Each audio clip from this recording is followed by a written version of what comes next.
Ornamentals like azaleas and rhododendrons grow vibrant flowers, but plant diseases like petal blight can infect these plants and ruin their growth. Petal blight causes flowers to brown and eventually fall off. When the flowers fall, the disease lays dormant in the soil and surrounding leaf litter and will continue its life cycle next season.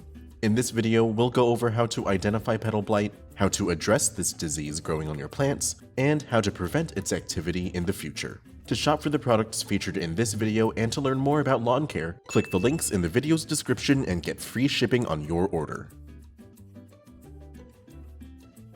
The first thing you should do in any pest control plan is identify what exactly you're dealing with. Careless identification can lead to the wrong treatment methods, costing you time and money. Petal blight is caused by pathogens of the Ovulinia species. This disease is widely known to infect only the flowers of plants like azaleas and rhododendrons. It will not be present in the leaves or shoots of plants. Early stages of petal blight appear as small white or brown, irregularly shaped spots on the petals. These spots quickly enlarge and take on a soaked texture. Eventually, the whole flower wilts and becomes slimy to the touch. This sliminess is a characteristic of petal blight that is not present in other diseases. Eventually, the flower dries and forms black structures called sclerotia. These are irregularly shaped and can be up to half an inch long. After the flowers dry, the petals and sclerotia fall to the ground. Inspection is the next phase of any good pest control plan. Once you know what your disease looks like, check around your property to confirm its presence. Petal blight becomes active when temperatures have been mild as the flowers bloom, usually between 50 and 70 degrees Fahrenheit, and the flowers are frequently wet due to rain or excessive irrigation. As flowers start to grow, look out for discolored spots. On white flowers, the spots appear brown. On other flowers, the spots appear white. As the disease progresses, these spots grow larger and eventually overtake the entire flower. After identifying the disease and inspecting for activity on your property, it's time to start treatment. Before starting any treatment, be sure to wear your personal protective equipment or PPE, and remember to keep all people and pets away from treated areas until applications dry. The first step is to remove infected flowers. Prune away any flowers that show signs of infection and pick up any flowers that have fallen to the ground. You may also need to replace the top inch of soil or mulch to ensure you've removed all spores from your garden. Clean any equipment to prevent spreading the fungi. Next, adjust how you water your flowers. Avoid watering your flowers overhead, and instead, water them at base level close to the soil. When water sits on top of the petals, this creates an ideal environment for the fungus to develop. We also recommend you irrigate your plants early in the morning to allow the water time to soak into the soil. If you irrigate your plants later in the day, the water is likely to evaporate before your plant can absorb it.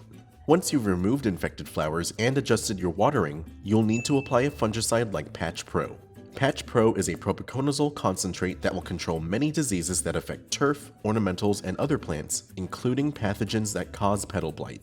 The density and height of your target plants will determine your necessary spray volume. Spray volumes typically range from 80 to 100 gallons of water per acre depending on the equipment you choose. To treat active petal blight symptoms, mix Patch Pro at the labeled rate of 5 to 8 fluid ounces of product with 100 gallons of water. For smaller areas, mix 1/4 of a fluid ounce of product with 1 gallon of water. This will control petal blight as well as other diseases or fungi that may be present.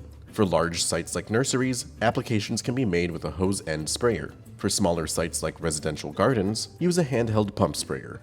Simply apply your solution as a full coverage spray to the point of drip, spraying all flowers and foliage, including the leaves. Apply as needed, beginning when conditions are favorable for disease development. Make reapplications no more often than every 21 days. For the best control, begin Patch Pro applications before disease development has started.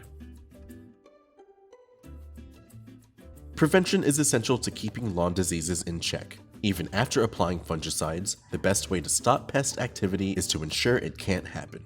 Once petal blight is no longer visible, maintain regular ornamental plant care to improve your plant's health.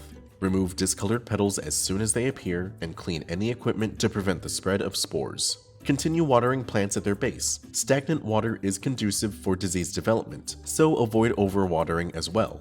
Different plants have different watering needs, but generally, plants need no more than 1 inch of irrigation per week. Finally, continue to apply Patch Pro as a preventive application to stop Petal Blight from developing. When used preventatively, Patch Pro will protect treated plants for up to 30 days, so make applications once a month to ensure protection throughout the year. With these professional products and tips from Solutions Pest and Lawn, you can stop fungi and disease from ruining your plants, and we offer fast, free shipping to help you get control quickly. Visit our website to get your products today. If you like this how-to guide, please share. And if you're new to our channel, subscribe for more how-to and product videos, and contact us for more tips, tricks, and DIY pest solutions.